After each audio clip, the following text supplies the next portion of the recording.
Halo, perkenalkan nama saya Desi Kristiana Pahik, NIM 2003020084,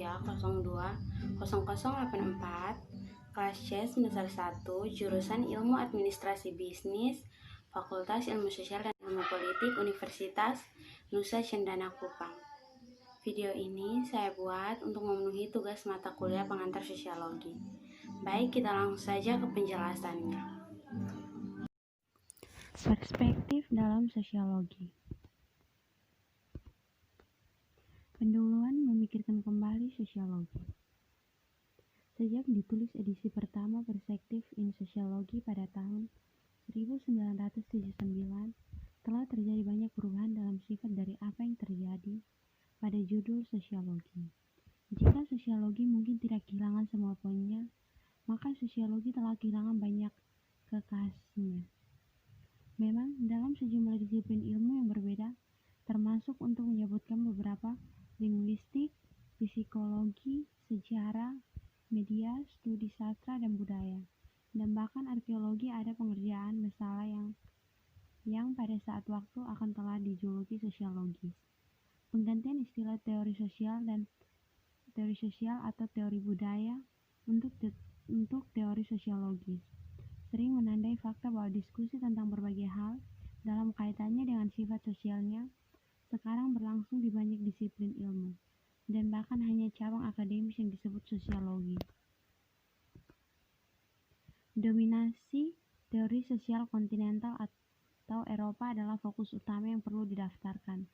Selama periode pasca perang segera hingga pertengahan 1960-an, teori sosiologi Anglo-Amerika yakin bahwa ia berada di garda depan teori sosial dan mengambil langkah besar untuk menjadikan sosiologi sebagai ilmu pengetahuan yang teliti yang telah lama diharapkannya. Meskipun siap untuk mengakui akar dalam pemikiran sosial Eropa, terutama dalam karya ahli teori besar Prancis Emile Durkheim dan orang Jerman Max Weber, keyakinannya adalah bahwa teori Anglo-Amerika dibangun di atas pemikiran para pendahulu ini dan bergerak maju. Karl Marx. Pengaruh ide Marx dalam teori sosial sangat besar tidak hanya pada kaum Marxis yang diakui, tetapi jauh lebih umum. Ia telah membentuk pemikiran sosial tentang isu-isu fundamental sedemikian rupa hingga isu-isu yang menentukan dalam teori kontemporer sebagian besar berasal dari Marxian. Misalnya tema sentral umum dari diskusi teoritis baru-baru ini yang melampaui berbagai perspektif dan pendekatan menyangkut peran lembaga budaya dalam analisis masyarakat industri kontemporer, sementara konsep dan asumsi berbeda di seluruh spektrum teoritis. Terdapat konsensus luar seputar gagasan bahwa lembaga budaya bagaimanapun dipahami telah mengambil alih posisi dominan dalam masyarakat yang sebelumnya diduduki oleh lembaga ekonomi semata. Jadi secara longgar masalah ini menyangkut hubungan antara menggunakan istilah Marx basis dan suprastruktur. Hegel, dialektika sejarah. Hegel adalah pemikir paling berpengaruh pada paruh pertama abad ke-19 di Jerman dan bisa dibilang di Eropa secara keseluruhan. Filsafat Hegel bertujuan untuk memberikan penjelasan tentang sejarah sebagai keseluruhan. Sejarah seluruh umat manusia menurutnya dapat dipahami sebagai tunggal, bersatu, terorganisir, dan rasional kemajuan.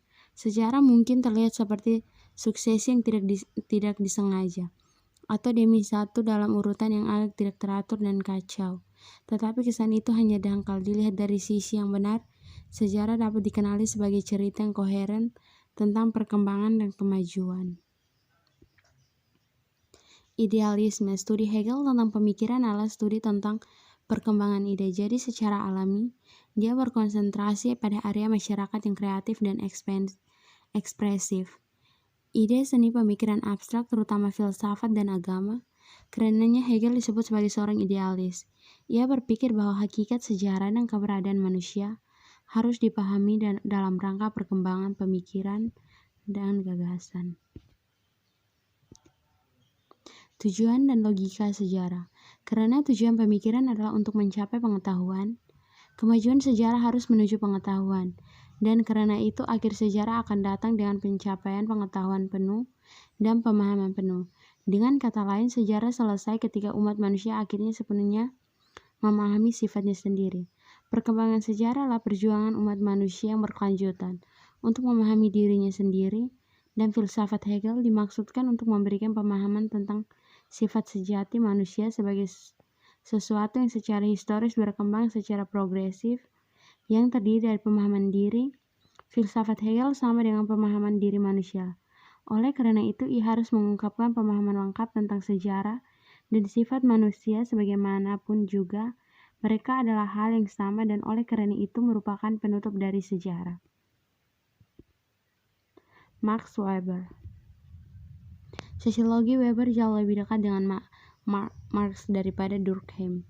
Terdiri dari kritik terhadap apa yang disebut Marxisme vulgar, yaitu gagasan bahwa kehidupan sosial termasuk budaya adalah fungsi sederhana dari struktur ekonomi. Weber menganggap Marx sebagai seorang Marxis yang vulgar dapat dimaklumi, mengingat tidak tersedianya tulisan-tulisan Our Marx yang secara tegas bertentangan dengan bacaan vulgar semacam itu. Berasal dari latar belakang filosofis yang sangat berbeda dari Marx, Weber lebih bersekutu dengan neo-Kantian daripada tradisi Hegelian dalam pemikiran Jerman.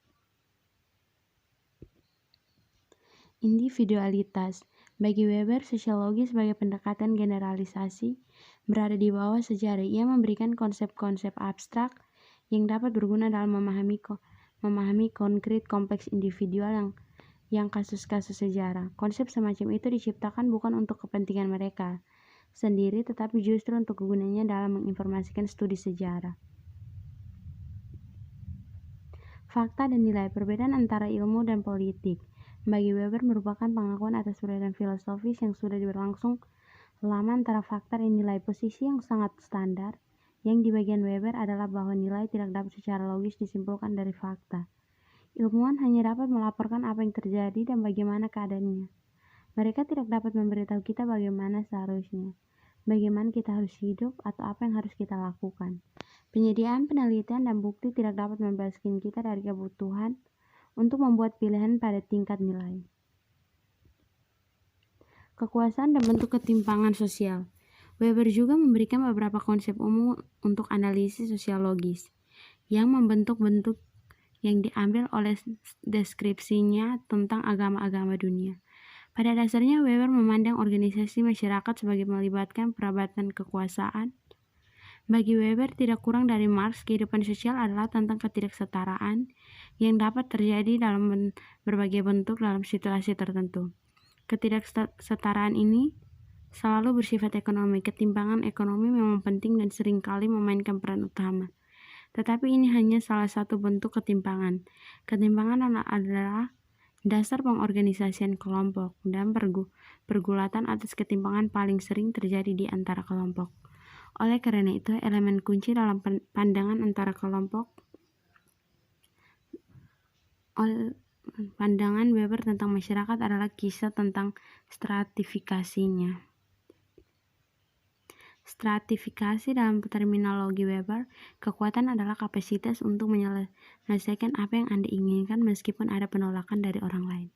Misalnya, kekayaan ekonomi adalah suatu bentuk kekuasaan yang memberikan kemampuan untuk mendapatkan apa yang diinginkan. Segala bentuk ketimpangan adalah ketimpangan kekuasaan. 3 dimensi kekuasaan adalah yang pertama ekonomi, yang kedua prestise, dan yang ketiga kekuasaan murni. Mereka adalah dasar untuk ketiga bentuk pengelompokan yang berbeda secara kelas, kelompok, status, dan partai. Dan di antara ketiga jenis kelompok inilah perjuangan yang secara historis menentukan atas kekuasaan yang cenderung terjadi. Emil Durkheim. Reputasi Durkheim juga telah mengalami kesulitan. Meskipun dalam kasusnya penurunan datang jauh lebih awal dan sekarang ada tanda-tanda pemulihan, dengan meningkatnya popularitas poststrukturalisme dan ada gerakan untuk meninjau kembali pemikirannya. Meski begitu, pengaruh Durkheim dalam sosiologi kontemporer jauh lebih sedikit daripada 40 tahun yang lalu. Segera setelah periode Perang Dunia Kedua, tampaknya pengaruh Durkheim lebih besar dan lebih bertahan dalam sosiologi daripada pengaruh Marx atau Weber. Sumber lain dari reputasi Durkheim adalah tulisan-tulisan metodologisnya. yang dicontohkan dalam studinya Suicide, yang secara luas dianggap sebagai karyanya yang paling signifikan. Durkheim dan positisme. Durkheim memperdebatkan metodenya sendiri dengan alasan bahwa mereka penting untuk pengembangan sains positif, yaitu pendekatan yang berusaha menemukan hubungan seperti hukum di antara fenomena dan dimodelkan pada ilmu fisika. Dalam hal ini, Durkheim adalah pewaris warisan pendahulunya dari Prancis, Auguste Comte, tahun 1998 sampai 1857, seorang pendiri positisme dan sosiologi pada pertengahan abad ke-19.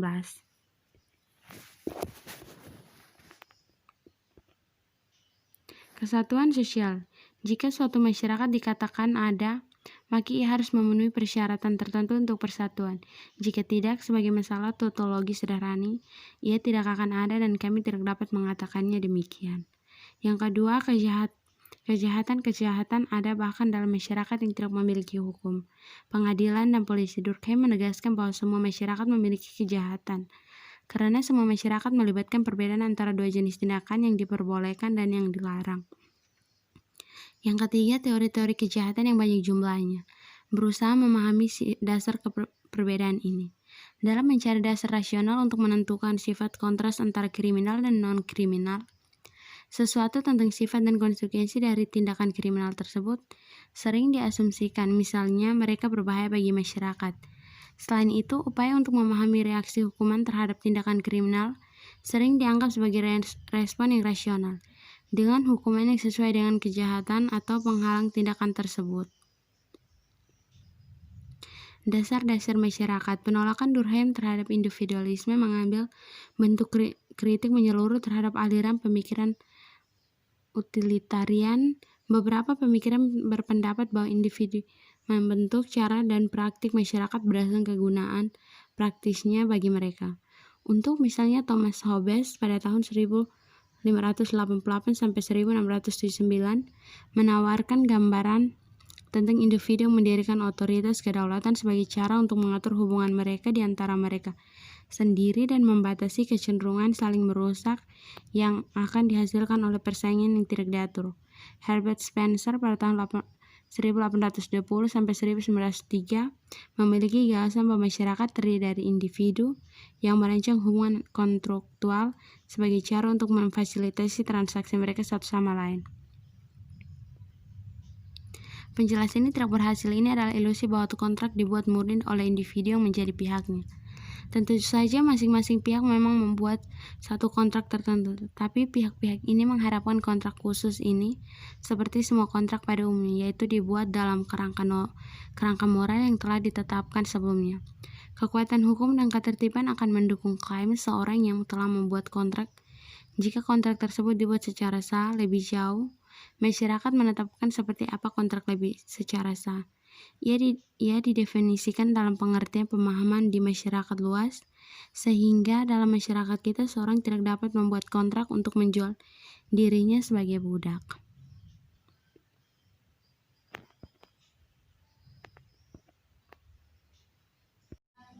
Sekian, inilah penjelasan saya. Mohon maaf apabila ada kesalahan kata. Terima kasih.